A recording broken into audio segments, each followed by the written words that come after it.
वृंदावनेश्वरी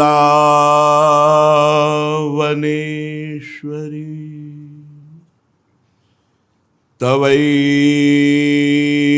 पदारविन्दम्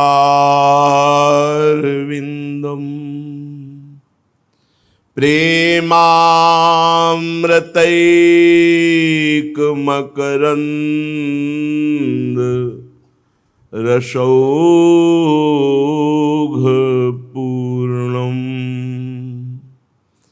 हृद्यर्पितं मधुपतेः स्मरतापमुग्रम्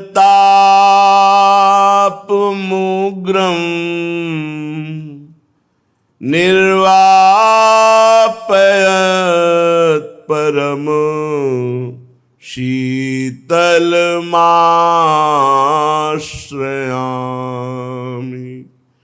निर्वापयत् परम शीतलमाश्रयामि।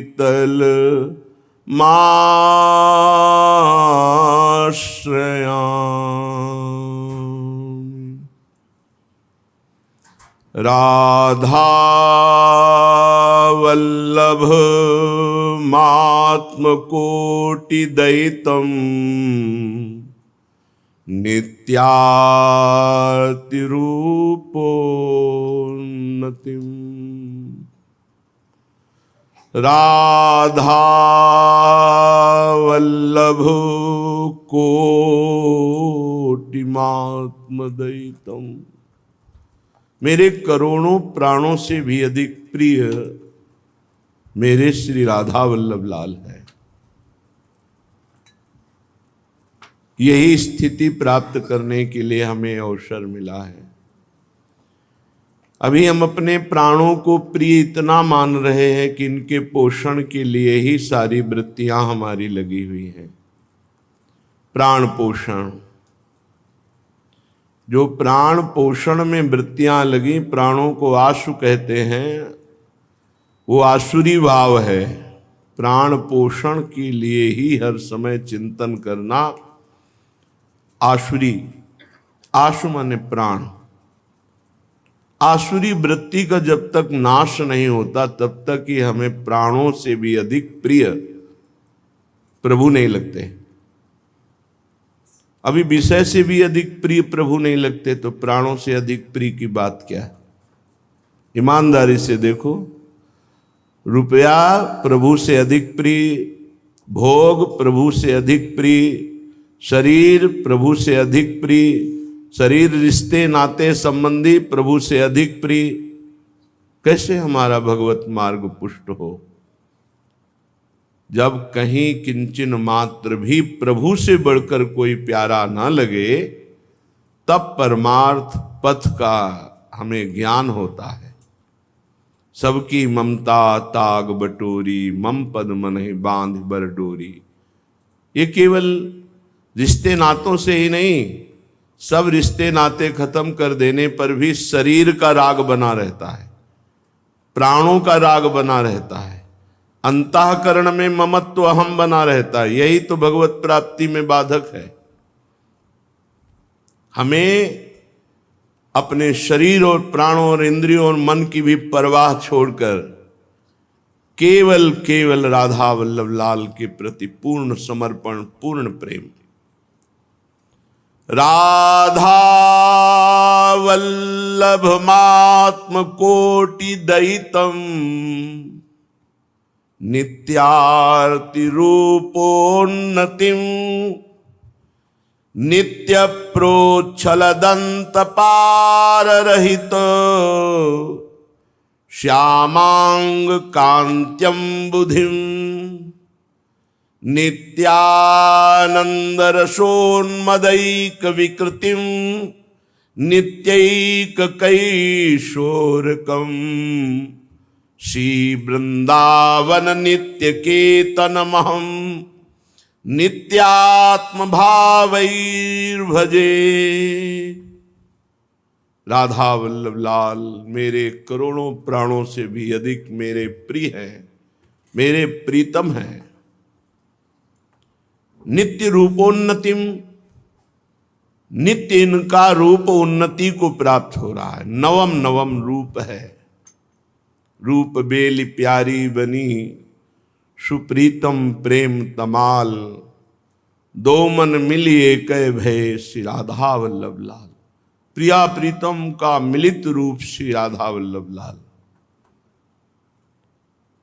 ये करोड़ों प्राणों से भी अधिक प्रिय कैसे लगेंगे? क्या उपाय है? तो हरिवंश महाप्रभु उपाय बता रहे हैं। सब सोहित निष्काम मति, श्री वृंदावन विश्राम, श्री राधा वल्लभ लाल को हृदय ध्यान मुख नाम, हृदय ध्यान मुख नाम। करोड़ों प्राणों से भी अधिक प्यारे श्री राधा वल्लभ लाल लगे, इसके लिए हमारी मति निष्काम चाहिए। अभी मति हमारी बहुत कामनाओं में फंसी हुई है। प्राण पोषण, इंद्रिय पोषण, मनमानी, ये बहुत कूड़ा करकट है। सकामता बहुत गंदगी है। इस सकामता का त्याग किए बिना प्रेम शब्द से परिचय नहीं हो सकता। इसीलिए निष्काम मति चाहिए। सबसे प्रीति करो, सबको सुख पहुंचाने की भावना रखो, पर मति स्वयं किसी से कुछ भी सुख प्राप्त करने की ना हो। और परम पावन श्री वृंदावन धाम ये राधा वल्लभ लाल का स्वयं घर है। श्री वृंदावन नित्य कीर्तन महम। ये वृंदावन नित्य किशोरी, नित्य किशोर का ये नित्य धाम है, ये घर है निकेतन। तो वृंदावन विश्राम, हमारी विश्राम स्थली वृंदावन है। हमारी आराधना, हमारी साधना, हमारी उपासना वृंदावन की है। अब निज धर्म आपनो कहत, तहां नित्य वृंदावन रहत, बहत प्रेम सागर जहां। ये प्रेम समुद्र वृंदावन धाम, प्रिया प्रीतम का निज महल, ये हमारी उपासना का केंद्र है। यहीं हमें परम विश्राम मिलना है। शरीर छूटने के बाद हमें दिव्य वृंदावन में जाना है। अभी वृंदावन आ गए, पर अभी वृंदावन पहुंचे नहीं। जहां प्यारे जो नित्य विहार कर रहे हैं, अभी उस वृंदावन में प्रवेश नहीं हुआ। यही वृंदावन है, पर प्रवेश नहीं हुआ। जैसे सदगुरुदेव भगवान नित्य सहचरी बपू हैं, पर हम उनको देख नहीं पा रहे। समीप होने पर भी अभी गुरुदेव में हमारा प्रवेश नहीं हुआ। ऐसे ही समीप वृंदावन वास करते हुए भी वृंदावन में प्रवेश नहीं हुआ। जहां रूप बेली प्यारी बनी, सुप्रीतम प्रेम तमाल, ये हमारी विश्राम स्थली है। श्री राधा जुग चरण निवास, प्यारी जू के जुगल चरणारविंद में ही हमारी निवास स्थिति है। श्रीपाद प्रबोधानंद जी महाराज के करोड़ों प्राण न्यौछावर हैं राधा वल्लभ लाल के प्रति। ये दैतम मेरे प्राण प्यारे प्रीतम हैं। तो जब तक हमारी निष्काम मति नहीं होगी, सबके प्रति सुख देने का भाव नहीं होगा, और वृंदावन के प्रति विशेष महत्व, विशेष आसक्ति, वृंदावन हमारा प्राण बन जाए, जीवन बन जाए, सर्वस्व बन जाए, और रात दिन राधा वल्लभ लाल का नाम मुख में, हृदय में ध्यान, अब ये कोटि प्राणों से भी अधिक प्यारे लगने लगेंगे। तो राधा वल्लभ लाल का निरंतर नाम जप करें और उनका ध्यान करें और सबसे निष्काम प्रीति करें। ऐसा कैसे हो सकता है? तो बोले तनहि राखि सत्संग में मन ही प्रेम, रस भेव, सुख चाहत हरिवंश हित, कृष्ण कल्प तरु सेव। देखो, प्राय ऐसा कहा जाता है कि तन को संसार में रखो, मन को प्रभु में, लेकिन हरिवंश महाप्रभु कह रहे नहीं, तन को सत्संग में रखो तो मन प्रेम रस में डूब जाएगा। तन ही राख सत्संग में। तन का सत्संग क्या होता है? सत्संग तो श्रवणेंद्रिय से सुनते हो, मन मनन करता है, लेकिन तन का सत्संग क्या होता है? तन के द्वारा हमारा कोई भी पापाचरण नहीं होना चाहिए, कुसंग नहीं होना चाहिए शरीर का। खास बात महापुरुषों की आंतरिक शब्द का भावार्थ समझना है। तनय राख सत्संग में तो आपको शब्दार्थ लगेगा कि शरीर से जाके सत्संग में बैठ गए तो महाप्रभु की आज्ञा का पालन होगा, तनय राख सत्संग में। ऐसा नहीं, आंतरिक भाव है कि 24 घंटे, पूरे महीने, पूरे साल, पूरे जीवन शरीर से कुसंग ना होने पावे, असत आचरण शरीर से ना होने पावे। ये खास बात है। तन ही राख सत्संग में, अगर तन को आपने सत्संग में निरंतर रख लिया, अर्थात पापाचरण नहीं होने पाए, धर्म विरुद्ध आचरण नहीं होने पाए, तो मन आपका प्रेम में डूब जाएगा। उसके लिए प्रयास नहीं करना है। तन ही राख सत्संग में तो मन ही प्रेम रस भेव। जब सत आचरण होंगे तो उसके पहले सद विचार होंगे, तो सद विचार और सद आचरण ये मन को सत मार्ग में ले जाएंगे, और सत मार्ग का मनन करने वाला मन प्रेम में डूबने लगता है, पवित्र हो जाता है। निर्विकार मन ही प्रेम में डूबता है। सुख चाहत हरिवंश हित, कृष्ण कल्पतरु शिव। कृष्ण की कल्पतरु कौन है? श्री श्यामाजू, जो कृष्ण की भी कामनाओं की पूर्ति करने वाली हैं, वो लाडली जो हैं। कृष्ण कल्पतरु सेव। श्री राधा चरणारविंद की प्रधानता रखकर युगल सेवा में तत्पर रहो तो तुम परम सुख को प्राप्त हो जाओगे। तुम्हारे नेत्रों के सामने झलकने लगेगा, निकसी कुंज ठाढ़े भय, भुजा परस्पर अंश, श्री राधा वल्लभ मुख कमल, निरखि नयन हरिवंश। यदि सबसे निष्काम भावना है, सबको सुख पहुंचाने का भाव है, वृंदावन प्राण जीवन सर्वस्व हो गया है, मुख में राधा वल्लभ का नाम, हृदय में ध्यान है, शरीर से सद आचरण है, तो मन प्रेम रस में, और प्रेम रस का मूल राधा चरणारविंद, राधा चरणारविंद की सेवा है, तो ये झलकने लगेगा। निकसी कुंज ठाढ़े भये, भुजा परस्पर अंश। आपको दिखाई देगा कुंज द्वार पर पधार रहे हैं श्री प्यारी जू प्यारे जू। गौर श्याम अभिराम रंग भरे, लटक लटक पग धरत अवनि पर, निकस कुंज ठाढ़े भये, भुजा परस्पर अंश, श्री राधा वल्लभ मुख कमल, निरख नयन हरिवंश। राधा वल्लभ मात्म कोटि दयितम, नित्यार्ति रूपोन्नतिम, नित्य प्रोच्छल दंत पार रहितं, श्यामांग कांत्यम बुधिम। अपार सुख वर्षा करने वाली श्याम कांति श्री लालजू की है, और अपार सुख वर्षा प्रेम रस वर्षा करने वाली प्यारी जू की गौर कांत। ऐसे सांवरे गोरे किशोर किशोरी जब नेत्रों में और प्राणों में बस गए, इससे बड़ा सुख कोई नहीं, मान लो।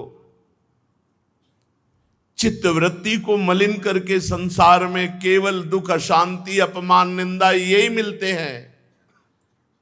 एक बार कमर कस के नाम का आश्रय लेकर निरंतर नाम जप करते हुए चढ़ जाओ इस चढ़ाई पर। जहां चढ़ गए तो परमानंद रूपी विश्राम मिल जाएगा। एक अद्भुत आनंद, विश्वास कीजिए, विश्वास से ही भक्ति का प्रादुर्भाव होता है। हित ध्रुव जो विश्वास है तमहि सुधरे बात, ना तरु माया पंथ में फिरे जो टक्कर खात। विश्वास करो, नाम में अपार सामर्थ्य है, बस नाम को पकड़ लो, ये सब सुधार हो जाएगा। पर नाम जप नहीं करते, निरंतर नाम को नहीं पकड़ रहे अंतर से, इसीलिए हमारी दुर्दशा है। अगर हम निरंतर नाम जप करें सब बात बन जाएगी। बहुत अच्छे अच्छे साधकों को देखा है, जहां नाम में प्रमाद किया तो गिरते देर नहीं लगती, और बहुत गिरे हुए को देखा है जब नाम का आश्रय ले लिया तो बड़ी ऊंचाई पर चढ़ गए। श्री गोस्वामी तुलसीदास जी महाराज, शोधों को जो नाम लाजते, नहीं राख्यो रघुबीर,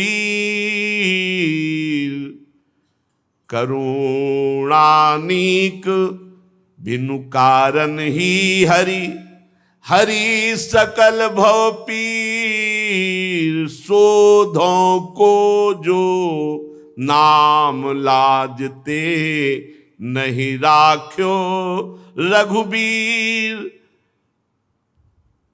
कैसा भी पापी क्यों न हो, गोस्वामी जी के, ऐसा कौन पापी है, ऐसा कौन नीच है जिसने नाम को पकड़ा हो और भगवान ने उसको न पकड़ लिया हो।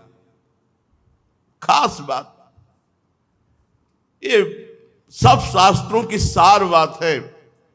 हमसे अगर पूछा जाए एक शब्द में कि जीव का परम कल्याण कहां और कैसे, बस एक शब्द निकलेगा, राधा। बस पकड़ लो, जितनी ऊंचाई है सब आपको प्राप्त हो जाएगी। शोधों को जो नाम लाजते, नहीं राख्यो रघुबीर।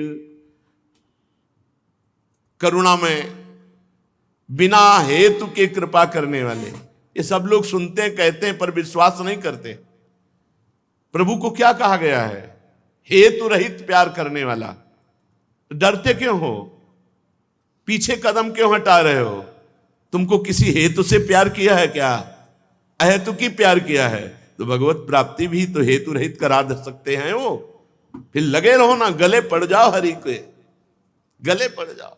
अरे तुम समझ जाओगे तो नाच पड़ोगे यार, नाच पड़ोगे, मस्त हो जाओगे। तुम जान नहीं पा रहे अपने प्रभु को, उनके स्वभाव को नहीं जान पा रहे। ये जो अहंकार से लगे हैं ना, वो क्रिया है, क्रिया का फल है, भगवत प्राप्ति नहीं। भगवत प्राप्ति कृपा से होती है, लीला में प्रवेश कृपा से होता है, प्रिया प्रीतम का साक्षात्कार कृपा से होता है। रात दिन नाम जप करते हुए भी कृपा के आश्रित हैं, तब उनको अनुभव होता है। भगवान नाम में, प्रभु के नाम में सबसे पहली बात यह है कि जैसे हम किसी का नाम यहां हो पुकारे तो तत्काल चेतना में आ जाएगा, जी मेरा नाम है। ऐसे हम जो बोलते हैं राधा कृष्ण हरि, तो हमारे हृदय में ही प्रभु विराजमान है। काहू सो कहां जहां प्रभु नहीं। प्रभु हर समय देख रहे हैं कि आप उनको पुकार रहे, वो करुणा करते हैं। कारुणिक बिनु कारण ही, हरि हरि सकल भव भीर। शोधों को जो नाम लाजते, नहीं राख्यो रघुबीर। नाम की लाज हम प्रभु के हैं। जैसे बनता है हम नाम जप करते हैं अपने स्वामी का और उनकी शरण में। हमारी ये बात आप गांठ बांध लो, भगवान बिना हेतु के आप पर कृपा किया है। आपके लक्षण देख के नहीं, आपकी तपस्या देख के नहीं, आपकी साधना देख के नहीं। आपकी साधना तपस्या उनके देखने से शुरू हुई है। वो अहेतुकी कृपालु हैं। तो अहेतु की कृपा से ही भगवत प्राप्ति हो जाएगी, इस बात पर आप विश्वास करो। बस केवल उनके गले पड़ जाओ। गले पड़ जाने का मतलब है मन वचन कर्म से मैं जैसा भी हूं आपका हूं। अगर वो ब्रह्म ऋषि महात्मा ना बन जाए तो मुझे बताना, क्योंकि भगवान के वचन हैं, करो सद्य ते साधु समाना। मैं उसे सद्य माने होता शीघ्र, उसे शीघ्र ही महात्मा बना दूंगा। जो नर होए चराचर द्रोही, आवे सभय सरन तक मोही। तो मैं उसे छल कपट रहित करके उसे महात्मा बनाऊंगा। ये जो लिखा तज छल कपट मोह मद माना, ये उसके त्याग के लिए नहीं लिखा, ये प्रभु कह रहे मैं उसे इनसे हटाकर करूं सद्य ते साधु समाना, मैं उसे साधु बना दूंगा। क्षिप्रम भवति धर्मात्मा, मैं बहुत जल्दी उसे धर्मात्मा बना दूंगा। बस समझना है।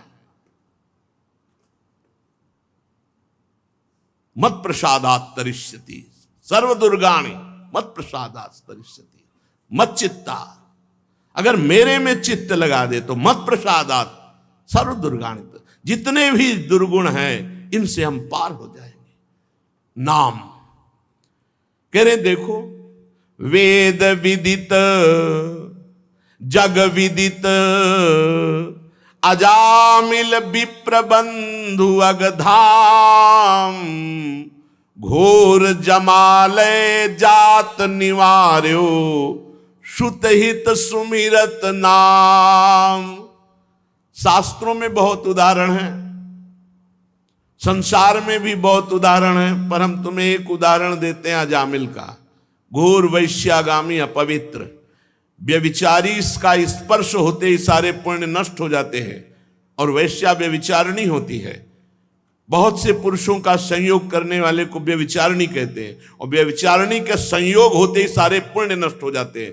तो बोले अगधाम वो पाप का निवास बन चुका था, और वो घोर जमालय जात यम आलय अर्थात नरक जाने वाला था। लेकिन संतों ने एक पुत्र का नाम नारायण रखना ऐसा कह दिया, तो पुत्र के बहाने नारायण निकला तो परम धाम पहुंच गया जहां उसे नरक जाना था। पशु पामर अभिमान सिंधु गज, ग्रस्यो आई जब ग्राह, सुमिरत सकृत सपदी आए प्रभु, हर्यो दुसाह उर्दाह। पशु हाथी की योनि, अभिमान बढ़ा हुआ गजेंद्र, जब ग्राह ने पैर पकड़ लिया और बहुत समय तक अन्य सहारा रखा, जब सब हाथी हाथिनियां वापस चले गए, उसका भी बल जाता रहा, तब उसे पूर्व जन्म के भजन के प्रताप से, राजा इंद्रद्युम्न था, अगस्त्य जी के शाप से हाथी की योनि प्राप्त की। तो उस भजन के प्रताप से भगवान के नाम की याद आ गई, हरि। भगवान नंगे पैर दौड़े और ग्राह का उद्धार करके गजेंद्र को बचा लिया।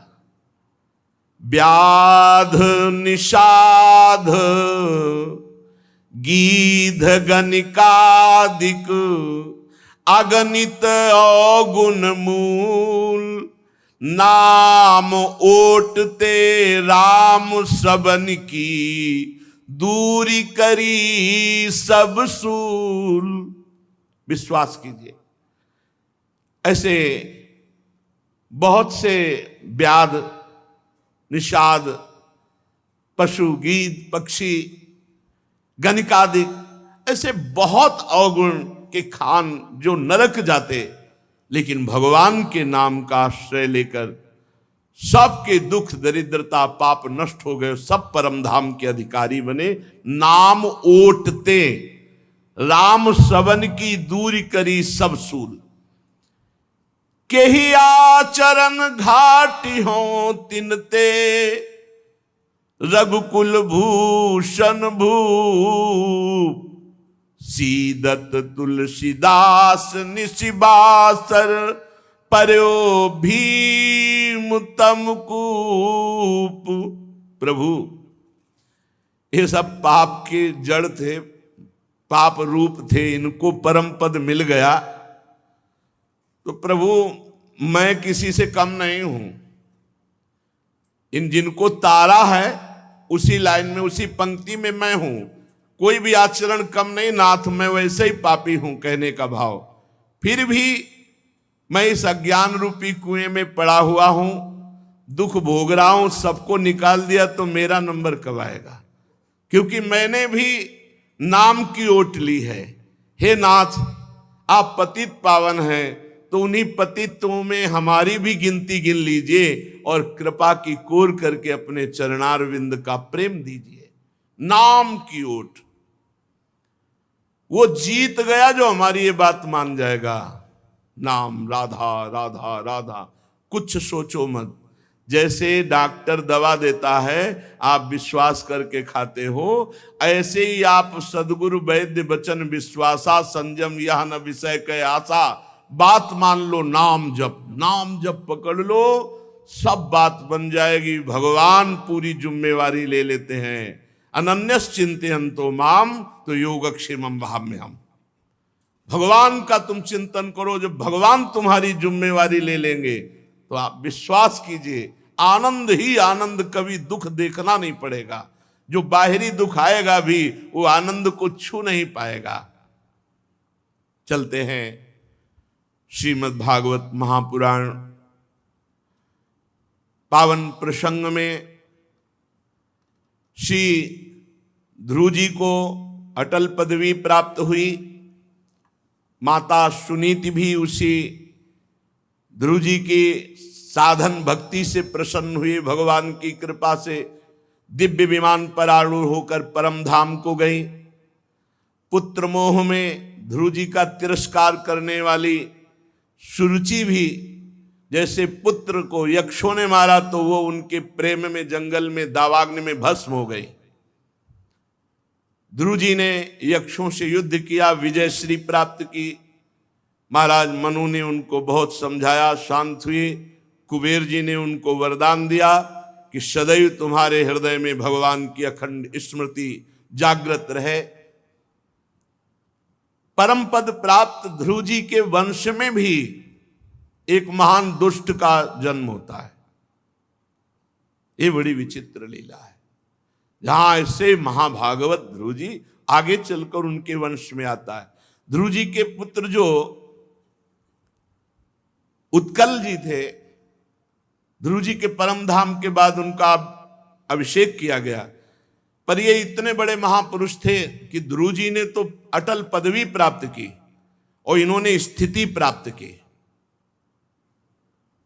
घृणा हो गया राज्य से। जिस राज्य का 36,000 वर्ष तक सिंहासन में बैठकर ध्रुव जी ने पालन किया, इनको 36 दिन भी अच्छा नहीं लगा। उतर गए सिंहासन से और कहा मुझे नहीं चाहिए राजपाट। और ऐसी आत्मस्थिति श्री सुखदेव जी वर्णन करते हैं। निरंतर भजन के प्रभाव से वासना रूपी मल का नाश हो जाना और अखंड स्वरूप में स्थित हो जाना, ये महाराज उत्कल का हो गया। अखंड स्मृति भजन के प्रभाव से शुद्ध आत्मबोध को प्राप्त हो गए। आनंदमय सर्वत्र प्रशांत ब्रह्म की अनुभूति। सिंहासन को छोड़ दिया और मूर्खों की भांति गली में पड़े रहना।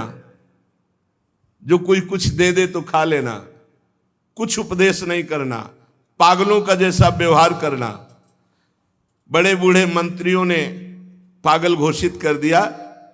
यद्यपि वो प्रशांत ब्रह्म स्थिति को प्राप्त, जैसे जड़ भरत जी की, ऐसी उत्कल जी की स्थिति। इसलिए वो सर्वस्व त्याग कर अपने आत्मस्वरूप में स्थित पागलों जैसी रहने में। तो फिर बड़े बूढ़े और मंत्रियों ने भ्रमीपुत्र वत्स को राजा बनाया। 2 पत्नियां थी जी महाराज ध्रुव के।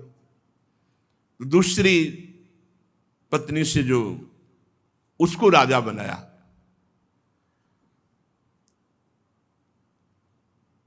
कई इनकी संतानें हुई। आगे चल करके उल्मुख नाम के राजा हुए, जिनसे पुष्करणी पत्नी से महाराज अंग, सुमना, ख्याति, क्रतु, अंगिरा, ये 6 पुत्र हुए। अंग जी की पत्नी का नाम सुनीता था। ये अधर्म पक्ष से आई हुई थी। इसी से क्रूर कर्मा, महान अपराधी, दुष्ट स्वभाव वेन का जन्म हुआ। पिता ध्रुव जी के वंश के और माता अधर्म के पक्ष की, तो पुत्र अधार्मिक हुआ, बड़ा ही दुष्ट, भगवान की निंदा करने वाला, धर्म विरुद्ध आचरण करने वाला। महाराज बड़े धर्मात्मा थे अंग जी। उन्होंने जब देखा, छोड़ दिया नगर और भजन के लिए निकल गए। ये समझेगा नहीं पुत्र। मुनियों ने जब देखा कि हमारे राज्य पर बड़ा दुष्ट वेन का अत्याचार हो रहा है, तब जाके हुंकार मात्र से उसे मार डाला, वेन को। फिर देखा कि अब राजा कौन बनेगा, तो उन्हीं की भुजाओं के मंथन से महाराज पृथु को प्रकट किया। विदुर जी ने पूछा, ब्राह्मण महाराज अंग तो बड़े सील संपन्न, साधु स्वभाव और ब्रह्म ऋषियों की आराधना करने वाले थे, उनका पुत्र दुष्ट कैसे हो गया? पिता इतने बड़े धर्मात्मा, तो पुत्र कैसे दुष्ट हो गया? इतना दुष्ट कि उनको नगर छोड़कर वनवास करना पड़ा। और राजदंडधारी वेन का क्या अपराध कि परम दयालु मुनीश्वरों को क्रोध आया और उन्होंने मार डाला। इसलिए हम ये चरित्र विस्तार से सुनना चाहते हैं। मैत्रेय जी ने कहा, विदुर जी, एक बार राजर्षि अंग अश्वमेध यज्ञ का अनुष्ठान किया, लेकिन जो ही आहुति दी तो कोई देवता नहीं आया। ऋत्विजों ने विस्मित होकर कहा कि राजन, हम जो आहुतियां दे रहे हैं वो बड़ी शुद्ध हैं, कोई अपवित्र नहीं, और जो हम मंत्र बोल रहे हैं बड़े सामर्थ्यशाली हैं। हमारे जितने ब्रह्म ऋषि हैं सब सामर्थ्यशाली हैं, पर कोई भी देवता आहुति स्वीकार नहीं कर रहा। ऋतुजों की बात सुनकर यजमान अंग को बहुत दुख हुआ। उन्होंने कहा कि ऐसा क्यों हो रहा है? तो उन्होंने कहा, आपके पुत्र नहीं इसलिए। देखो, जिनके पुत्र नहीं हैं, भगवान के भजन में चित्त को जोड़ करके जीवन भगवान को अर्पित कर दो तो सब दुखों से मुक्त होकर भगवत प्राप्ति हो जाएगी। यदि भजन नहीं किया तो फिर बड़े गृहस्थ धर्म में नियम है शास्त्रीय, जिस गृहस्थ में रहते हुए भजन नहीं किया और पुत्र नहीं हुआ और धर्मयुक्त पुत्र नहीं हो, तो उसे पुत्र नाम की नरक की प्राप्ति होती है। भगवान का भजन सब ऋणों से मुक्त कर देता है। यजमान अंग बड़े उदास हो गए कि पुत्र न होने के कारण यज्ञ भाग देवता नहीं स्वीकार कर रहे, मेरा क्या अपराध? तो उनका इस जन्म का तो अपराध नहीं महाराज, लेकिन पूर्व जन्म का अपराध है, जिसके कारण आपको पुत्र नहीं प्राप्त हुआ। तो उनका तो पूर्व जन्म के अपराध को नष्ट करने के लिए पहले यज्ञ करो, तो हमारे पुत्र हो जाए वो अपराध जो बाधा कर रहा है। तो उनका हाँ, यदि आप पुत्र की कामना से यज्ञेश्वर भगवान की आराधना करें तो अपराध भी नष्ट हो जाएगा, पुत्र भी प्राप्त हो जाएगा। और जब भगवान का आह्वान करोगे तो देवताओं को अपने आप आ जाना पड़ेगा, इसलिए पहले यज्ञेश्वर भगवान श्री हरि की आराधना करो। राजांग ने जैसा जैसा जजमान को प्रेरित किया गया पुरोहितों द्वारा, वैसा राजांग ने किया। जब यज्ञ पूर्ण होने का समय हुआ तो अग्निकुंड से सोने का हार पहने हुए एक दिव्य पुरुष प्रकट हुआ, स्वर्ण पात्र में खीर लिए हुए, और उदार बुद्धि राजा अंग ने याजकों की अनुमति से वो खीर अपनी अंजलि में ली और सूंघ कर प्रसन्नता पूर्वक अपनी पत्नी को दी। अब वो पत्नी उस खीर को खाए पर पत्नी जो थी वो अधर्म के वंश में उत्पन्न हुई, वृत्ति उनकी वही थी। ध्यान देने का विषय है, इसलिए उनका पुत्र अधार्मिक हुआ। अगर माता गर्भवती है और जैसे विचार परायण है वैसे ही पुत्र पर संस्कार पड़ेंगे। बड़ी अच्छी पद्धति से खीर प्रकट हुई यज्ञ से, परम पवित्र महाराज अंग। लेकिन सुनीता जी अधर्म की वंश में उत्पन्न हुई, तो वो जो वृत्ति है उसी का प्रभाव पड़ा कि पुत्र बहुत ही दुष्ट स्वभाव का हुआ। पिता बहुत ही धर्मात्मा और पुत्र बहुत दुष्ट स्वभाव का। नाम रखा गया वेन। अब जब ये बड़ा हुआ तो अपनी अवस्था वाले बालकों को जहां खेलते देखता तो गला घोंट के मार डालता। अब राजा का पुत्र किसी का बस नहीं। थोड़ा और बड़ा हुआ तो वन में जाता, कोई मतलब नहीं, लेकिन सैकड़ों हजारों पशु पक्षी सबको मारता। इतना पाप बढ़ गया कि जिसको देखता उसके ऊपर टूट पड़ता राक्षस की तरह। लोग भागते कि वेन आया, वेन, वेन आया, वेन, ऐसा कह के भागते। बड़ा निर्दयी, पशुओं की भांति गला घोट कर मार देना। कोई भी सामने पड़ जाए थर थर कांपता था। वेन की ऐसी दुष्ट प्रकृति देखकर महाराज अंग ने बहुत तरह समझाया, पर जो दुष्ट स्वभाव का होता है वो सुधरता नहीं है। महाराज अंग को बड़ा दुख हुआ और वो कहने लगे, धन्य है वो गृहस्थ जिनके पुत्र नहीं हैं। अवश्य पूर्व जन्म में उन्होंने कोई बहुत बड़ा सुकृत किया होगा जिनके पुत्र नहीं है इस जन्म में। महाराज अंग कह रहे, ये कुपूत पैदा हुआ, इससे जो मेरी दुर्गति हो रही है, मैं उनको धन्यवाद देता हूं उन गृहस्थों को जिनके पास पुत्र नहीं, वो बड़े पुण्य आत्मा है, क्योंकि भगवान श्री हरि का भजन करके भगवान की प्राप्ति कर लेंगे। जिसके यहां कुपूत पैदा होता है तो माता पिता पितर सब नरक पहुंच जाते हैं, अधर्म का भागी होना पड़ता है। ओहो, ऐसी चिंता मेरे को मिली है जिसके दुख का अंत नहीं दिखाई पड़ रहा। पूरा राज्य है, ऐसा दुष्ट पुत्र है, पूरी प्रजा को मार रहा है। पर बढ़िया हुआ, भगवान ने कुपूत दिया तो मुझे वैराग्य हुआ। आज मैं अभी संसार को, राज्य पाट को, घर परिवार को छोड़कर भगवान की आराधना के लिए वन को जाता हूं। और ऐसा सोचकर रात में उठे और गृहस्थी से विरक्त होकर के वनवास में निरंतर भगवान का भजन करते हुए शरीर छोड़कर भगवान को प्राप्त हुए। अब प्रजाजनों ने देखा कि महाराज चले गए, तो यद्यपि ये ठीक नहीं था कि ऐसे दुष्ट को राजा बनाए, पर अधिकारी यही था। बहुत खोजा महाराज को लेकिन नहीं पाया। मुनियों को बुलाया गया।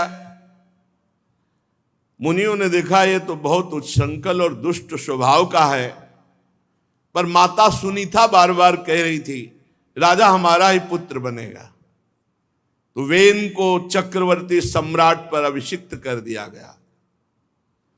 अब वेन वैसे ही पहले दुष्ट था, चक्रवर्ती सम्राट, 8 लोकपालों की ऐश्वर्य कला उसमें प्रकट हो गई। राजा में भागवतिक शक्ति आ जाती है। अब तो अभिमान वसु बड़े बड़े महापुरुषों का भी अपमान करने लगा। हाथी पर सवार होकर निकलता, रौंदता हुआ, जिधर जाता सर्वत्र हाहाकार मच जाता। राजा आदेश कर दिया, हमारे राज्य में कोई भी यज्ञ दान नाम कीर्तन कथा वार्ता हवन अगर करेगा तो उसे मृत्यु दंड दिया जाएगा। सारे धर्म कर्म सब बंद करवा दिए। जब ये ऐलान सुना तो ऋषि मुनि सब एकत्र हुए और कहा ये तो बहुत बड़ा संसार पर संकट आ गया। कोई धर्म भी नहीं, कोई भगवान नाम नहीं, कोई, ये तो ठीक नहीं। अब क्या करें? एक और प्रजा को संभालने के लिए राजा की आवश्यकता, दूसरी ओर राजा ऐसा दुष्ट है। सुनीता की कोख से उत्पन्न हुआ वेन हाहाकार मचा दिया, स्वभाव से दुष्ट। ऋषियों ने अपने अपने क्रोध को दबाया। यद्यपि ऐसा बहुत कष्ट हो रहा था कि उस दुराचारी के सामने जाकर हाथ जोड़कर विनय करके समझाना, पर सबने संकल्प किया ऋषियों ने कि पहले तो समझाएंगे, अगर नहीं समझेगा तो मार डालेंगे। देखो, ऐसा न समझे कि संत महात्माओं का देश पर समर्पण करने का अधिकार नहीं। जब देखा, जब कहीं भी कि देश पर संकट, तो इनका बल है मंत्र बल, तपस्या बल, भजन बल, उसका प्रयोग किए। मुनि लोग गए, वेन को नमस्कार। वेन कोई उतर के नमस्कार अर्घपात कुछ नहीं, वो तो दुष्ट स्वभाव का। महाराज आपकी आयु श्री बल कीर्ति की वृद्धि हो। हाँ बोलो। जब मनुष्य मनवाणी शरीर और बुद्धि से धर्म का आचरण करता तभी सुख प्राप्त करता है। आपने सब बंद करवा दिया। ऋषियों ने कहा वो शोक रहित लोगों को या परम पद को, मोक्ष को तभी प्राप्त होता है जब धर्म से चलता है, भजन करता है, भगवद आराधना करता है। इसलिए वीरवर, संपूर्ण प्रजा का कल्याण धर्म से होता है और आपने धर्म को बंद करा दिया। धर्म नष्ट हो जाएगा तो प्रजा नष्ट हो जाएगी, प्रजा नष्ट हो जाएगा तो राजा ऐश्वर्य भ्रष्ट होकर नरक को जाता है। जो राजा दुष्ट मंत्री चोर आदि से अपनी प्रजा की रक्षा नहीं करता, न्याय के अनुसार ही कर लेना चाहिए, अधिक नहीं। अगर अधिक कर लेता है तो लोक परलोक दोनों जगह वो नष्ट हो जाता है। वर्णाश्रम धर्म का पालन, स्वधर्म का पालन, भगवान श्री हरि की आराधना, यह तो अत्यंत आवश्यक है। आप राजा हैं, आपसे भगवान बहुत प्रसन्न, तभी आपको राजा पद दिया। इसलिए आपको चाहिए कि सर्वभूत भावन भगवान श्री हरि की आराधना को आप न रोकें। भगवान ब्रह्मादि जगदीश्वरों के भी ईश्वर हैं, उनके प्रसन्न होने पर कोई वस्तु दुर्लभ नहीं रह जाती। देवराज इंद्र भी उनकी पूजा करते हैं, आप तो एक मनुष्य हैं।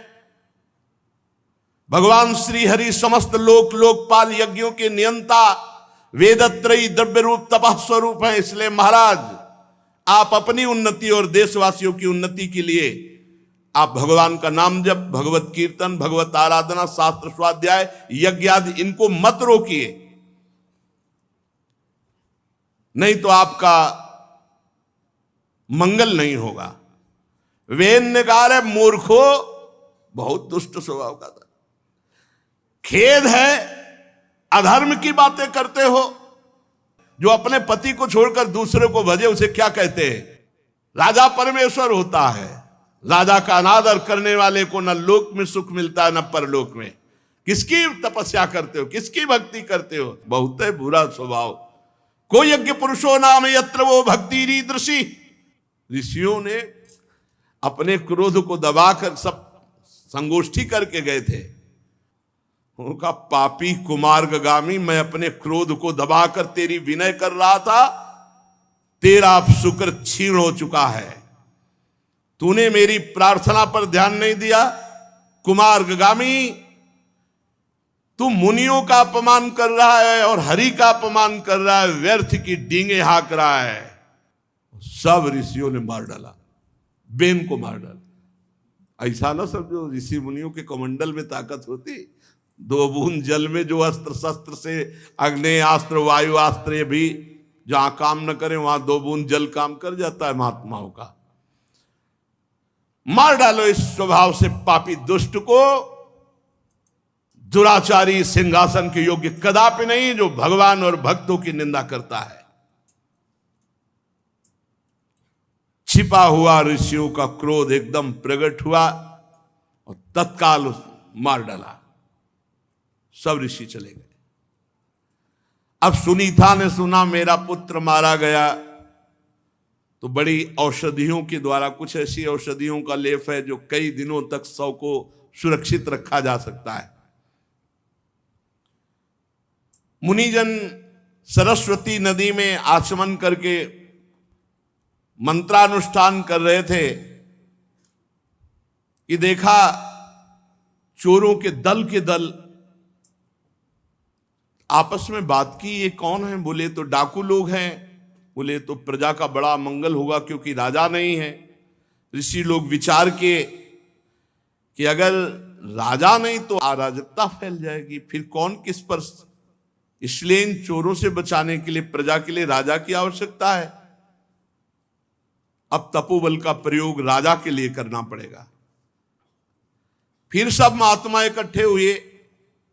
वेन का शरीर औषधियों से युक्त तो था ही, आकर बैठे सब आसपास घेर के, और उनकी जंघा पर वेन की मरी हुई जो सौ रखा हुआ, उसकी जंघा पर मंत्रों से मंथन किया तो एक काला पुरुष पैदा हुआ, जो भुजाएं मोटी, नाटा जांघें, टांगें छोटी छोटी, नाक चिपटी, नेत्र लाल, केस तांबे के जैसे।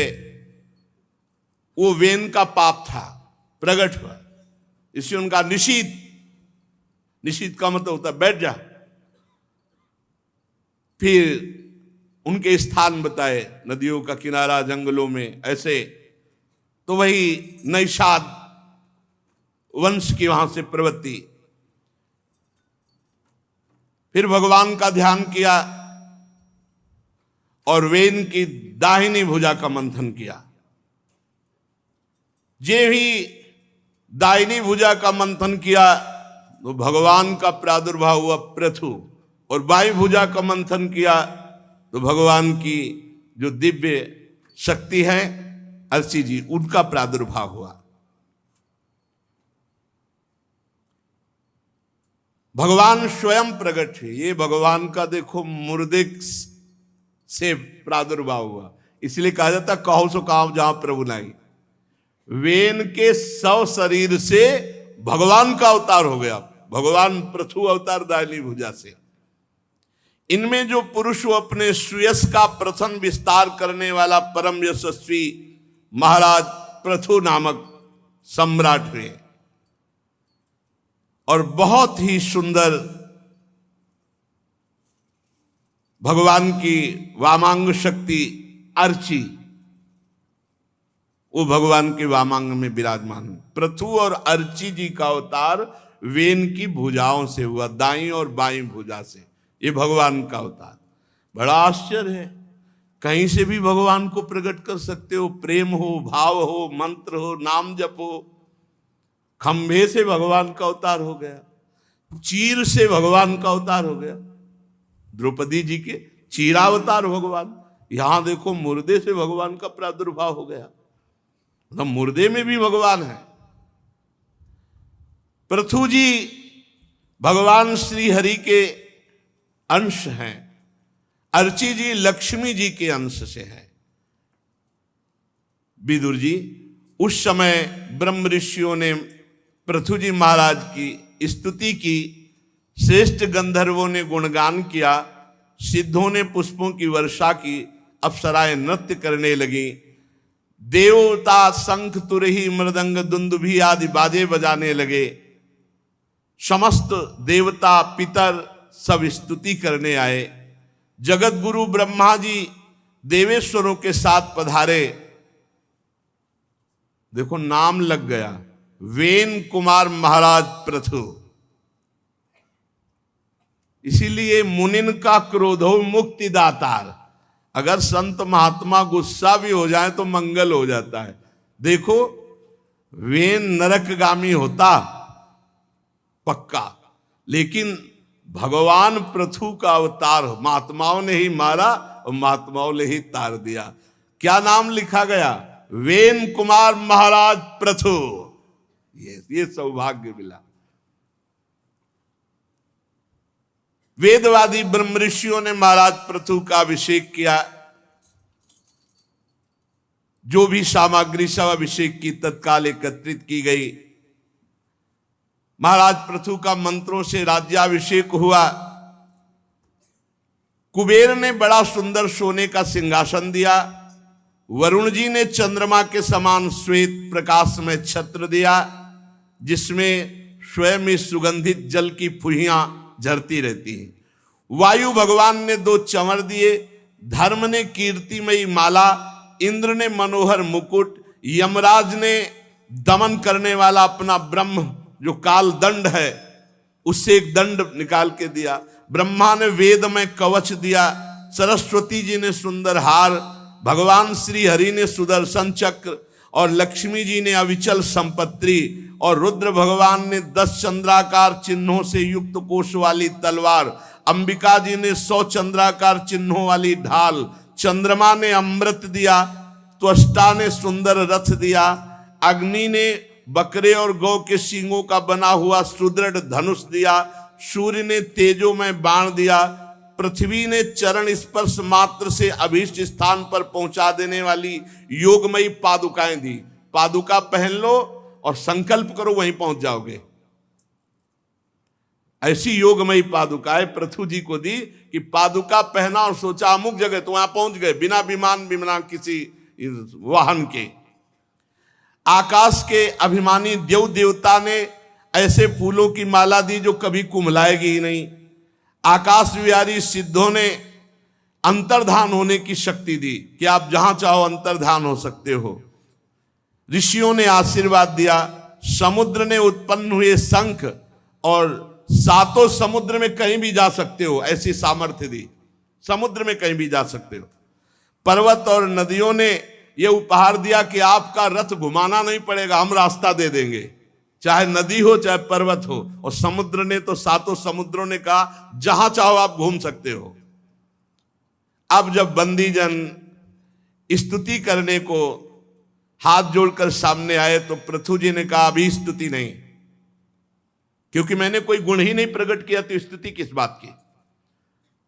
जब तक गुण ना प्रकट हो तब तक स्तुति क्या। इसलिए सूत मागत बंदीजन कोई भी मेरी स्तुति नहीं करेगा, क्योंकि ये मैं स्तुति नहीं उपहास समझूंगा, क्योंकि अभी तक मैंने कोई गुण प्रकट नहीं किया।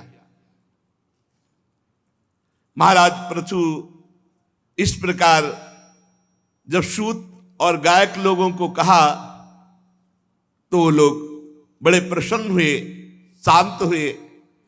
पर ऋषियों ने कहा कि मैं जैसा आदेश कर रहा हूं ऐसा स्तुति करो, मैं आगे भविष्य देख के कह रहा हूं। तो ऋषियों के कथनानुसार सूतमागत बंदीजनों ने स्तुति की कि महाराज वेन के मृतक शरीर से आपका अवतार हुआ है तो ब्रह्मादि की बुद्धि भी चकरा जाती है, ऐसे आप महान हैं। हे धर्मधारियों में श्रेष्ठ महाराज पृथु, आप भगवान के अवतार हैं और धर्म मर्यादा की रक्षा के लिए विरोधियों को दंड देने के लिए आप प्रकट हुए हैं। बहुत प्रकार से महाराज पृथु की स्तुति की। तीनों गुण के अधिष्ठाता निर्विकार साक्षात नारायण ने ही पृथु के रूप में अवतार लिया है। हे अद्वितीय सम्राट, आप जहां से सूर्य उदय होते हो, जहां से अस्त होते हैं, वहां तक आपका सब राज्य है। प्रजापालक राजाधिराज, आप संपूर्ण प्रजा का पालन करें। जब बंदीजनों ने महाराज की स्तुति की, प्रशंसा की, ब्राह्मण, सेवक, मंत्री, पुरोहित, पुरवासी, देशवासी, अन्य सब ने महाराज पृथु का सम्मान किया। महाराज ने देखा कि इस समय सब जौ धान्य और खाद्य औषधियां सब पृथ्वी ने छुपा ली, क्योंकि वेन अत्याचार। जब पृथ्वी पे पाप बढ़ता है तो सब दिव्य औषधियां, दिव्य रस गुप्त होते चले जाते हैं। आप देख लो, जो अभी हम बचपन में जिनके आम के पेड़ भी नहीं होते थे उनके घरों में भी 10-20 किलो आम आ जाते थे। किलोमीटरों में बगीचे आम के थे, एक भी पेड़ वो पुराने आम वाला नहीं रह गया। जो विशाल वृक्ष और जिनमें गाड़ी भर भर करके आम गिरते थे वो नहीं रह गए, वो सूख गए।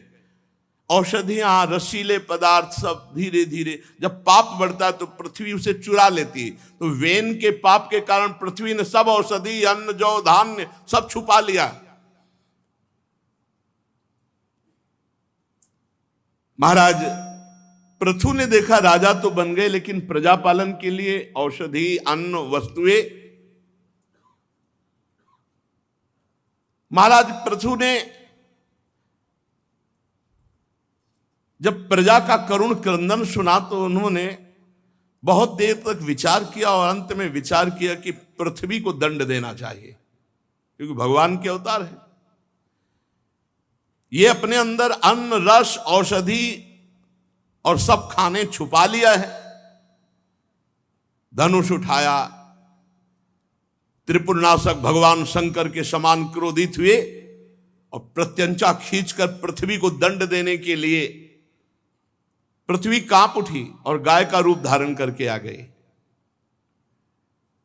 जैसे व्याध का पीछा, जैसे व्याध हरणी का पीछा कर, ऐसे ही महाराज पृथु गौ का रूप धारण किए हुए पृथ्वी के पीछे गौ भागने लगी। जहां भी भाग कर जाने की कोशिश करती, वही धनुष बाण लिए खड़े महाराज पृथु। जब गौ ने देखा कि कोई मुझे नहीं बचा सकता महाराज पृथु से, क्योंकि बचाने वाले स्वयं भगवान है और भगवान ही पृथु जी है, तो पृथु जी से कहने लगी कि देखो इसमें मेरा कोई दोष नहीं। गौ ने कहा, बहुत ध्यान से सुनो, जब कोई हमारे ऊपर पापाचरण करने लगता है तो हम सब अच्छी अच्छी वस्तुएं छुपा लेती है।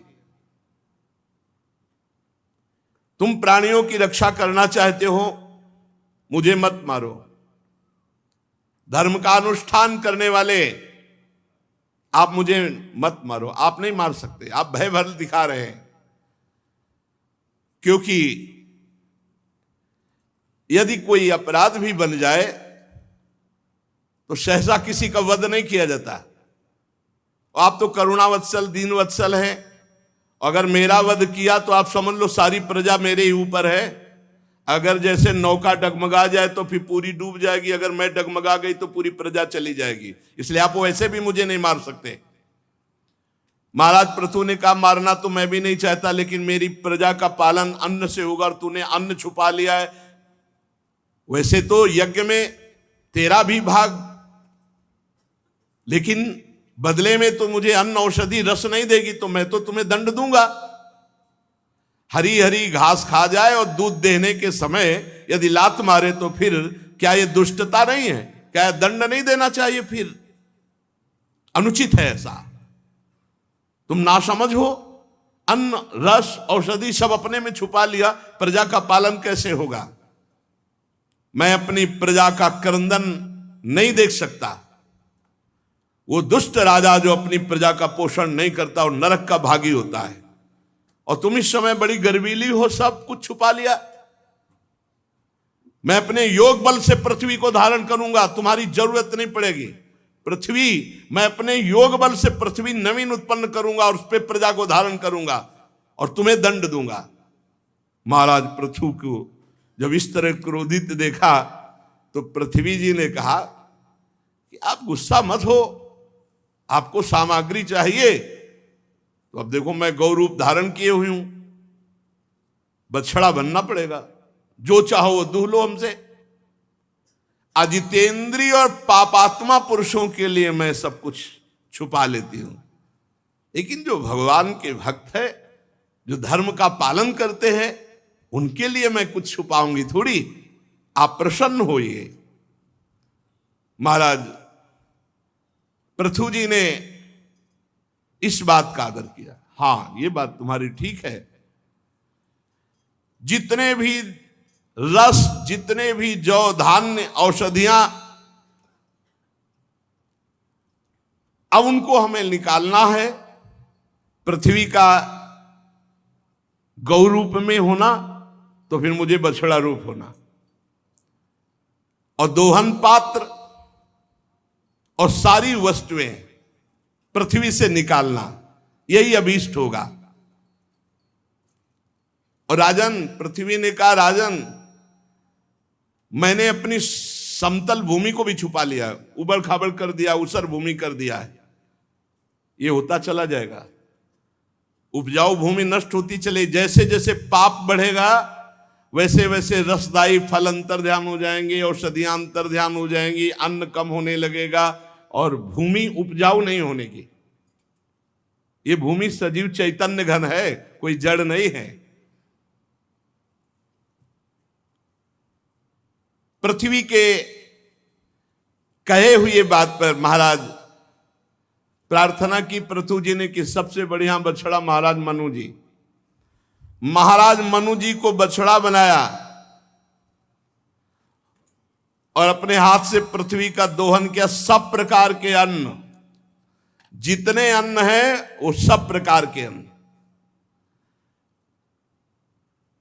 और वसुंधरा से जितनी जितनी चीजें उन्होंने संकल्प की वो सब प्रकाशित। रत्नों की खान, अमृतमयी औषधियां, अमृतमय अन्न, फल सब प्रकट हो गए।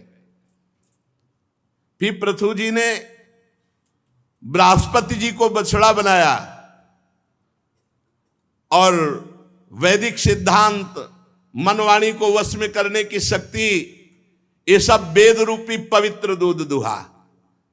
फिर देवताओं ने इंद्र को बछड़ा बनाया और अमृत, वीर्य, ओज, शारीरिक बल ये प्राप्त किया। फिर प्रहलाद जी को बछड़ा बनाया और उससे आशव रूपी दूध दुहा। गंधर्व अप्सराओं ने विश्यावसु को बछड़ा बनाया, कमल रूप पात्र में संगीत, माधुर्य, सौंदर्य दुहा।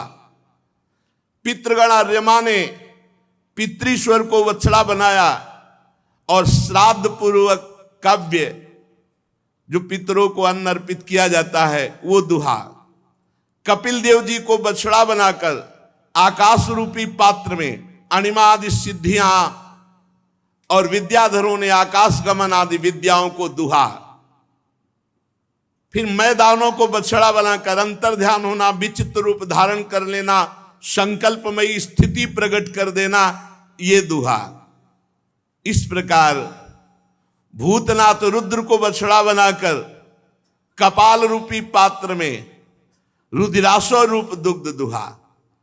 फिर फन वाले सांप, बिना फन वाले सांप, नाग और बिच्छू विषैले जंतुओं ने तक्षक को बछड़ा बनाकर विष रूपी दूध दुहा।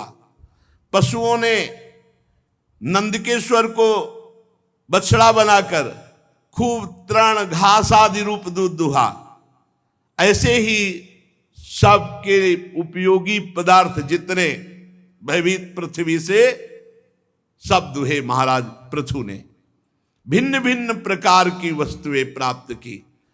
अब तो पृथ्वी सर्वकाम दुहा हो गई, चारों तरफ आनंद ही आनंद छा गया। सुंदर सुंदर खाने प्रकट होने लगी, रत्न की, अष्टधातुओं की, सब कुछ है इसी पृथ्वी में। ढेर सारा वैभव छुपा हुआ है। पाप जितना बढ़ता जाएगा उतनी पृथ्वी सब छुपाती चली जाएगी। पानी भी छुपा लेगी, और तो बात जाने दो आगे। पानी की देखो, पानी की समस्या आ गई। पहले कुआं का जो जल था उसमें ऐसी पौष्टिकता होती थी कि मतलब बहुत सी वस्तुएं जो हमें चाहिए वो कुआं के जल में होती थी। और कहीं धाराजू का जल मिले, गंगा यमुना, ये बहुत ही पौष्टिक ऐसा आता था। फिर हैंडपैप चला, हैंडपैप का भी समय गया, ये हालत हो गई। अभी तो 5000 वर्ष कलयुग के हुए और पाप बढ़ने दीजिए, पानी के लिए त्राहिमाम मच जाएगा। पहले इतने श्रद्धालु होते थे कि बड़े बड़े मटकों में जो है 2500 जगह प्याऊ लगे रहते थे। अब वो भी व्यवस्थाएं सब धीरे धीरे श्रद्धाएं कम हो रही। पानी की तो बड़ी व्यवस्था होती चली जा रही। अभी तो कम से कम शौच स्नान की और सब व्यवस्था के लिए भूमि से आ रहा है। कितना गहराई में, यहाँ यमुना जी है तब इतनी गहराई में, और बाहर तो कितनी गहराई में होगा।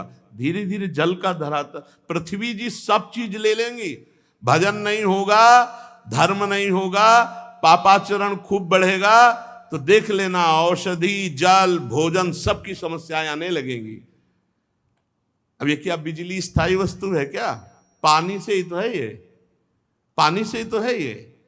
कई ऐसे बड़े बड़े झीलें सूख गई, बड़ी बड़ी झीलें सूख गई, पानी की बड़ी व्यवस्था हो जाएगी। इसीलिए नाम जप करो, भजन करो। अभी अगर भजनानंदी संत ना हो तो अभी पता चल जाए जो पापाचरण हो रहा है ना, ये सब हाहाकार मचा दे। संत न होते जगत में तो जल जाता संसार पक्का समझो।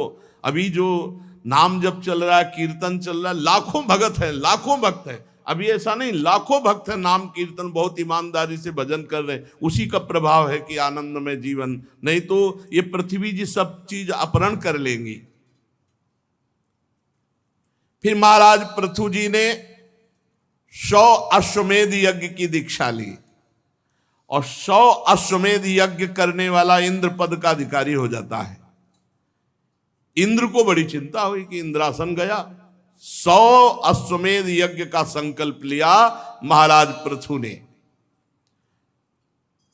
अब तो यज्ञ महोत्सव को देवराज इंद्र सहन नहीं कर पाया। अगर 100 पूरा हो गया तो इंद्र पद गया, और ये पता नहीं है कि भगवान है। अभी प्रार्थना की थी तो तुम्हारे इंद्र पद को कह लेंगे, वो तो खुद है सर्वलोक महेश्वर। महाराज पृथु यज्ञ में सबके अंतरात्मा सर्वलोक पूज्येश्वर जगदीश्वर भगवान श्री हरि का साक्षात प्रादुर्भाव किया। मंत्रों में बड़ी सामर्थ्य है। ये जैसे निकुंज के मंत्र मिले हैं ना, ये सब प्रियालाल को साक्षात प्रकट करने वाले हैं, पर धरे हैं जब तो नहीं रहे ना, तो किस काम में आवे। आपके पास चेक रखी है, बैंक में भजाओ नहीं, पैसा ला के खर्चा न करो तो चेक ही है, चेक क्या करोगे। ऐसे ये चेक है निकुंज की तुम्हारे पास, जो शरणागत मंत्र निज मंत्र, अब जपो नहीं भजाओ नहीं उसमें, तो कहां से तुम्हें सुख का अनुभव होगा। देखो शरणागत मंत्र मिला है, नाम मिला है, निज मंत्र मिला है, अरबों की चेक है, फुटपाथ में रुपया मांगते घूम रहे, वो दुर्दशा है। मंत्र बल से भगवान श्री हरि को यज्ञ में प्रकट किया महाराज पृथु ने। भगवान ब्रह्मा जी, भगवान देवादिदेव महादेव, समस्त लोकपाल सबको यज्ञ में। अरे मंत्र में बहुत बड़ी सामर्थ्य है, मंत्र में बहुत बड़ी सामर्थ्य। वो मंत्र जो प्रियालाल को अधीन करने वाले वही सब मिले, पर दुर्भाग्य है अब भजन नहीं करोगे, जपोगे नहीं, उसको हृदय में प्रकाशित नहीं करोगे तो कैसे। महाराज पृथु एकमात्र भगवान श्री हरि की कृपा का लक्ष्य रख करके यज्ञ कर रहे थे। बड़ा उत्कर्ष हुआ। देवराज इंद्र को बहुत घबराहट पैदा हुई कि यज्ञ में विघ्न डालना चाहिए, नहीं अगर ये पूरी यज्ञ हो गई तो ये इंद्र पद ले लेंगे, उसको यही डर बना रहता है। प्राय अगर कोई सही ढंग से जहां भजन शुरू करता है बस वो परेशान हो, देवराज इंद्र परेशान हो जाते हैं, कहीं हमारा पद न ले ले। बहुत प्यारा है इंद्र पद, उसको वो भेजता रहता है। स्वर्ग की अप्सराएं नहीं, पहले तो मृत्यु लोक के भेजता है, अगर उन पर कोई विजय प्राप्त कर लिया तो फिर अप्सरा आदि देवलोक, फिर उन पर भी विजय प्राप्त कर लिया तो और षड्यंत्र रचता है। पर इतना नहीं करना पड़ता है, जो एक आध थप्पड़ में गिर जाए उसके लिए ब्रह्मास्त्र संधान की जरूरत नहीं पड़ती। मृत्यु लोक में ऐसे ऐसे उसी में बह जाता है प्रवाह में माया के, वो आगे नहीं। कोई बिरला ऐसा है, जैसे विश्वामित्र जी ने हिम्मत की और सब भोगों को छोड़कर भजन में लगे तो मेनका को भेज दिया। देखा कि नीचे के लोगों से तो गिरेंगे नहीं, तो मेनका को भेज दिया। अब वहां भूल गए, बहुत विचित्र भगवान के। देवराज इंद्र डरता रहता है, साधक थोड़ा सा व्रत उपवास करे कि विघ्न डालने के लिए तैयार हो जाता है। देवराज इंद्र भयभीत हो जाते हैं, उसी अनुसार भेजते। देवता गोस्वामी जी लिखे, जो ही आप सही ढंग से चलना शुरू करोगे, इंद्री द्वार झरो खन्नाना, बैठे देवता करी कर थाना, आवत देखें विषय बयारी, तुरते दे की वाड़ उघारी। तो देवता लोगों ने विचार किया कि अब कैसे विधान बने, तो उनका जरूरत नहीं है, तुम नियम लगाए रहो, हम नियम के अंतर्गत जो है पोल पैदा कर देंगे। वहीं से इंद्रियों को भ्रष्ट करने का मार्ग। बड़ा विचित्र भगवान का। देवराज इंद्र को बड़ी घबराहट, जब कोई भगवत मार्ग में चलता है तो देवराज इंद्र को बड़ी घबराहट होती है कि ये हमारा जो है कहीं इंद्रासन न ले ले। अब जो यज्ञ का आराधन करने के लिए घोड़ा चुना गया था, तो देवराज इंद्र ने घोड़ा अपहरण कर लिया और अपहरण किया पाखंड वेश धारण। पाखंड कहते पाप का खंड। भेष था धर्मात्मा का। देखो पाखंड का मतलब क्या होता है, भेष है धर्मात्मा का, आचरण है दुरात्मा का, उसी को पाखंडी कहते हैं, उसी को पाखंड कहते हैं। और घोड़े को लेकर के भागे तो अत्रि ऋषि की दृष्टि पड़ गई। उन्होंने महाराज पृथु के पुत्र से कहा, पकड़ो ये पाखंडी घोड़े को लिए जा रहा है। अरे खड़ा रहे दुष्ट, रुक जा। पर महाराज पृथु पुत्र ने देखा कि भेष संत का, सुंदर जटाएं, भस्म धारण किए हुए वस्त्र, साधु का, हाथ जोड़ लिया और लौट कर आए और अत्रि जी से कहा कि महाराज वो तो संत है, संत पर हम बाण नहीं चला सकते। अरे उनका संत नहीं, इंद्र है, कपटी भेष धारण करके पाखंड का वो घोड़े को अपहरण कर, अगर घोड़ा अपहरण हो गया तो यज्ञ का जो संकल्प है वो अधूरा रह जाएगा, तुम्हें तुरंत मार डालना चाहिए ऐसे पाखंडी को। अत्रि मुनि ने जब ऐसा कहा तो पृथु कुमार क्रोध में भर गए, और जब इंद्र ने देखा तो वो जैसे रावण के ऊपर जटायु टूट पड़ा हो ऐसे, तो घोड़ा छोड़ दिया और वो भेष छोड़ दिया और अंतर ध्यान हो गए।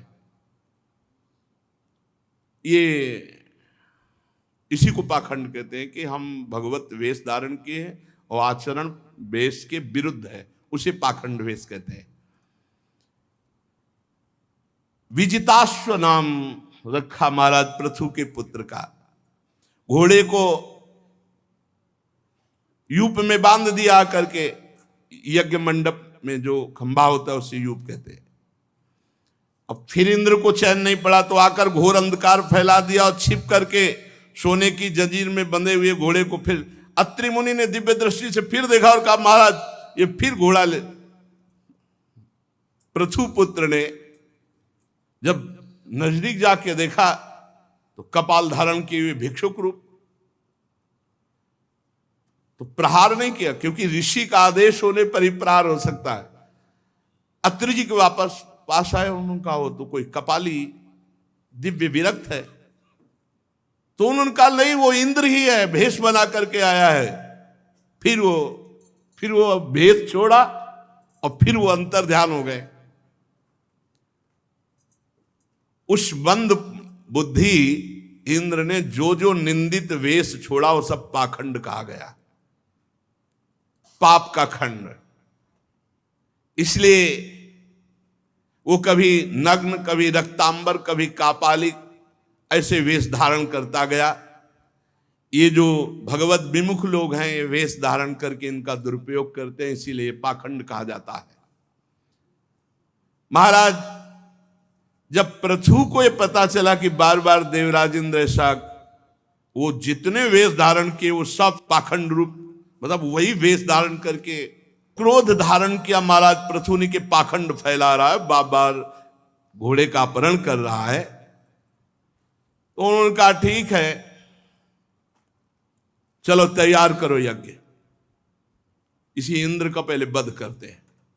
मंत्रों में बड़ी सामर्थ्य है।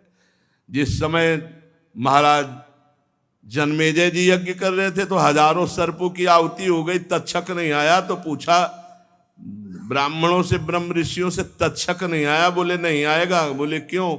बोले देवराज इंद्र के पावे में लिपटा हुआ। तो बोले मंत्रानुष्ठान करो, मैं देवराज के सहित इंद्र के सिंहासन सहित स्वाहा बोलो। बोले आज्ञा करो। संकल्प लिया और जे ही मंत्र उच्चारण किया तो देवराज इंद्र तो कूद गए, पर इंद्रासन सहित तक्षक चीखता हुआ आकाश में आ गया।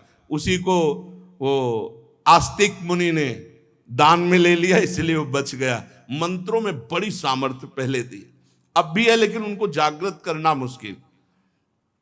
बहुत बार इस इंद्र को रोका गया लेकिन समझा नहीं दे, इसके वध की तैयारी करो। यज्ञ दीक्षा ले लेने पर शास्त्र विहित किसी का वध करना उचित नहीं है। इस यज्ञ कार्य में विघ्न डालने वाला आपका शत्रु इंद्र तो आपको इस सुयस से ही मारा गया, निस्तेज है। महाराज आप आदेश करोगे तो फिर हम हवन में स्वाहा बोलते ही देवराज इंद्र को भस्म कर देंगे। यह कितनी मंत्रों में त्रिभुवनपति देवराज इंद्र को, जबकि अग्नि उनके नीचे है, उनका आदेश पालन करते हैं, पर कह रहे हैं हम अमोघ मंत्र के द्वारा यही बुलाकर उनको देवराज इंद्र को भस्म कर देंगे स्वाहा। तो जैसे आहुति नहीं होती ऐसे भस्म हो जाएंगे देवराज। महाराज पृथु ने कहा करो आवाहन, करो स्वाहा, बहुत उपद्रव कर रहा है देवराज इंद्र।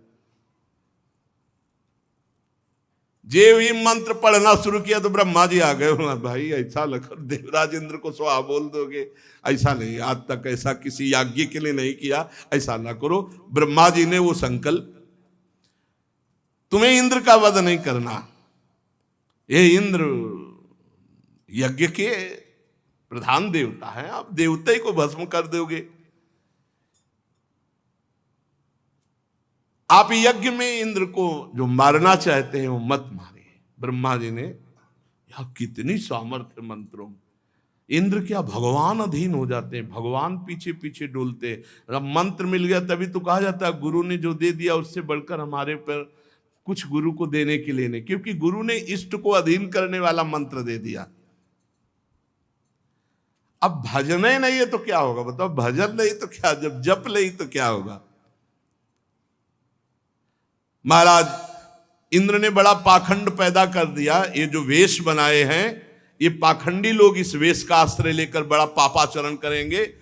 अब इंद्र का भय भी जाता रहे और आप भी प्रसन्न रहें। महाराज पृथु आप 100वीं यज्ञ पूर्ण मत करें, 99 रहने दें, आपको कोई इंद्र पद तो चाहिए नहीं, आप तो मोक्ष धर्म को जानने वाले हैं, इसलिए यज्ञों के अनुष्ठान की आपको आवश्यकता नहीं, आप रोक दीजिए, आपका मंगल हो और इंद्र भी जीवित रहे, बचा रहे। गजब है, भगवान के मंत्रों में कितनी सामर्थ्य है कि इंद्र को भी स्वाहा बोलने की तैयारी हो गई थी, स्वाहा हो जाता देवराज इंद्र। भगवान ब्रह्मा जी ने समझाया ये यज्ञ रहने दो, 100वीं यज्ञ पूर्ति मत करो, 99 रहने दो, यज्ञ बंद कर दो। अब संसार में बहुत से लोग इंद्र के द्वारा धरे हुए पाप के खंड पाखंड को खींचते हुए अपने ऊपर धारण करेंगे और भगवान से विमुख आचरण चलाएंगे। इसलिए बड़ा विचित्र है, नहीं समझ में आता कि क्या पाखंड है, क्या सत्य मार्ग है। बिना भगवत प्रेमी महात्माओं के, ब्रह्मबोध महात्माओं के समझे में नहीं आता। ये इंद्र के द्वारा रचे हुए जो पाखंड पथ हैं, ये अधर्म से युक्त हैं, इनको कभी धारण नहीं करना चाहिए। लोक गुरु भगवान ब्रह्मा जी ने महाराज पृथु को ऐसा समझाया। फिर देवराज इंद्र को बुलाया और कहा मित्रता करो पृथु जी से। पृथु जी से उन्होंने आकर के क्षमा मांगी, मित्रता की। समझो देवराज इंद्र आके क्षमा, भगवत आराधना में बड़ा बल है। ऐसा ना समझो कि तुम सबको, किसी को भी साधन में लगोगे, देवता कहीं बाहर नहीं, यहीं बैठे हुए हैं सब देवता। अगर नाम जप है, भगवान के आश्रित हो तो कोई नहीं बिगाड़ सकता, नहीं तो बहुत है नौटंकी नाटक माया के हैं, ऐसी जगह फंसा देते, निकलना मुश्किल है। हर समय नाम पहारू दिवस निशि, हमारी प्रार्थना मान लो, हमारा सत्संग का प्रारंभ मध्य अंत, हर प्रश्न का उत्तर प्रारंभ मध्य अंत नाम है। कलयुग केवल नाम आधारा। नाम जप करोगे कोई भी आपको परास्त नहीं कर सकता। नाम जप नहीं करोगे तो बड़े बड़ों की सत प्राप्ति में वो विघ्न डालने वाले दैवी शक्तियां, देवता हैं। ये बहुत विचित्र है, बहुत विचित्र, बहुत सावधानी से चलो। बड़ा आकर्षण है, आपको लगेगा सुखी हो जाएंगे, महादुखी हो जाओगे। विषय चुगा जिन चुगय मन, इस पर ध्यान दीजिए, इसको लिख लीजिए, इसको याद कर लीजिए। विषय चुगा जिन चुगय मन, चुगत कछुक सुख होए, फिर फांसी ऐसी परे तेसम दुख। भगवत विमुख हो जाओगे, भगवान का मार्ग ढक जाएगा, फिर क्या जीवन का लाभ।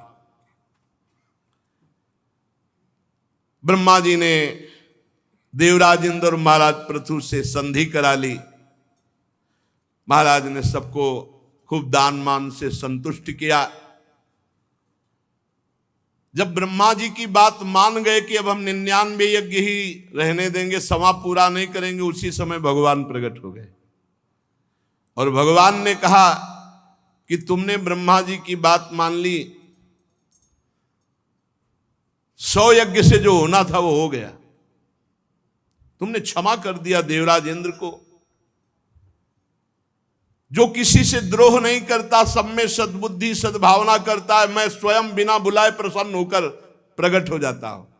सबसे बड़ी आराधना है किसी को भी मन वचन से दुख न पहुंचावे, किसी के साथ छल कपट न करे, भगवान का नाम जप करे, भगवान बिना बुलाए आ जाएंगे। भगवान कह रहे हैं माया मोहित जो जीव हैं वो नहीं समझते हैं। बहुत दिनों तक ध्यान से सुनना, बड़े बड़े महापुरुष ज्ञानी जनों की सेवा का भी फल उनको केवल श्रम ही हाथ लगता है। जो छल कपट करते हैं, इस बात को पकड़ लो, ये कोई ना समझो कि महापुरुष की सेवा में है तो उद्देश्य क्या है उसका, छल कपट कर रहा है, कुछ हाथ नहीं लगेगा। यहां लिखा हुआ है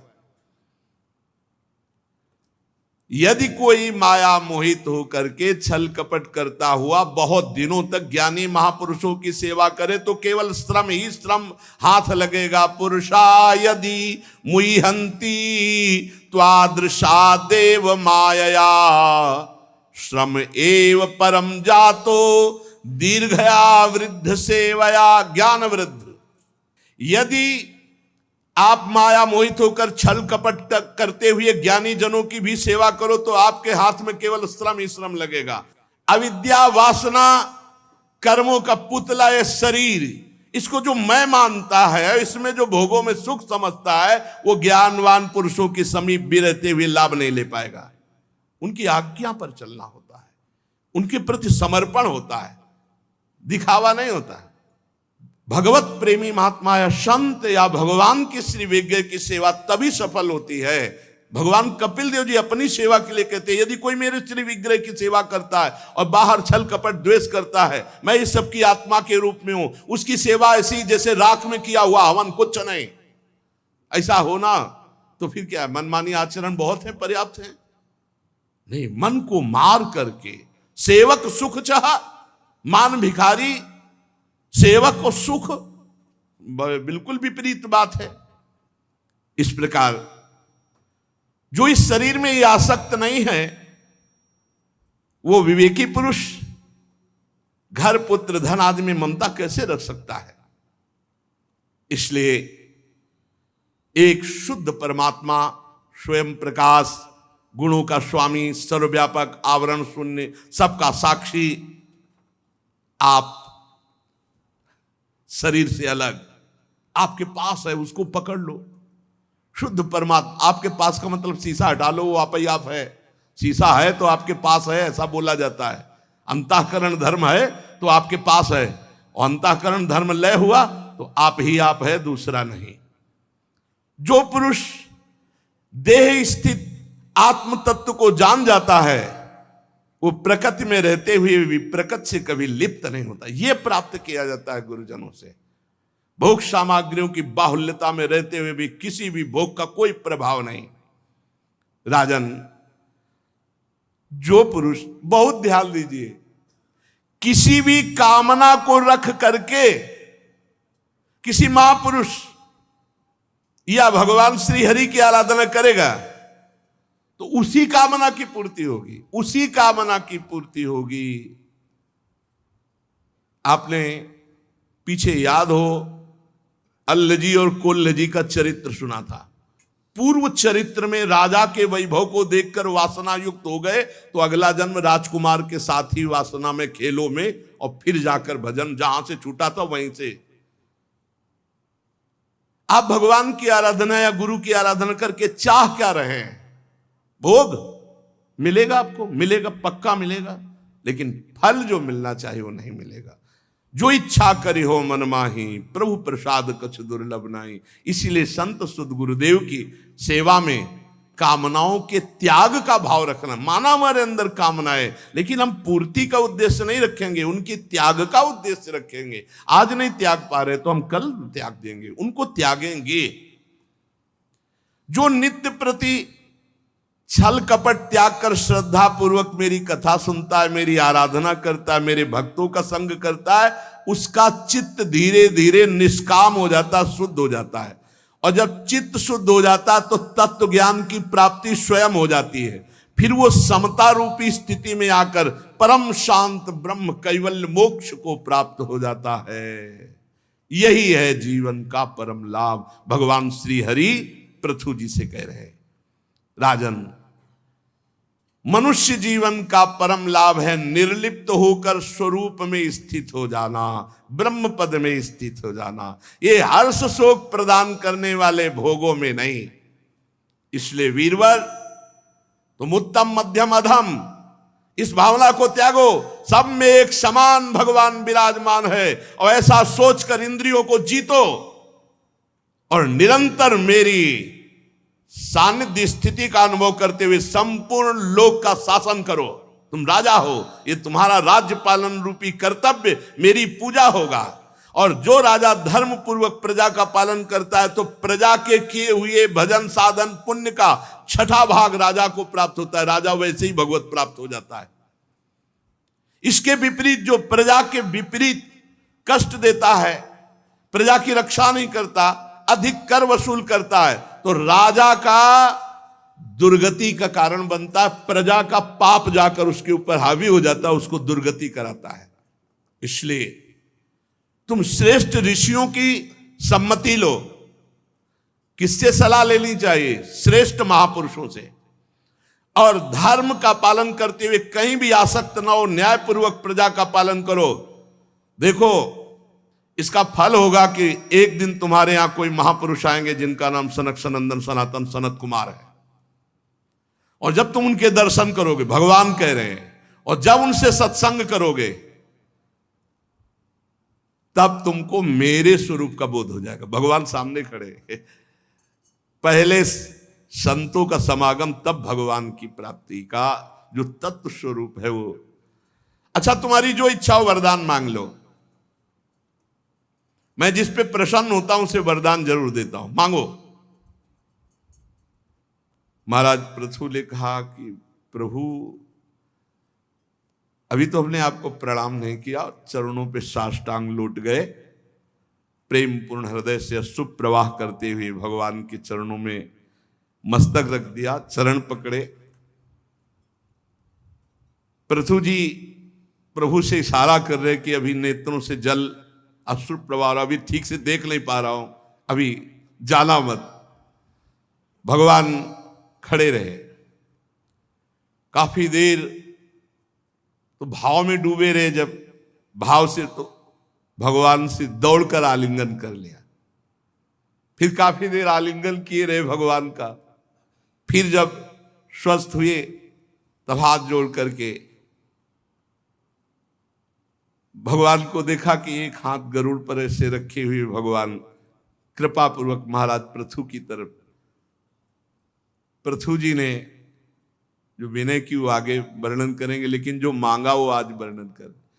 पृथु जी ने कहा हमारे 10,000 कान हो जाए, जिससे मैं आपकी चर्चा सुनते हुए कभी अगाऊं नहीं।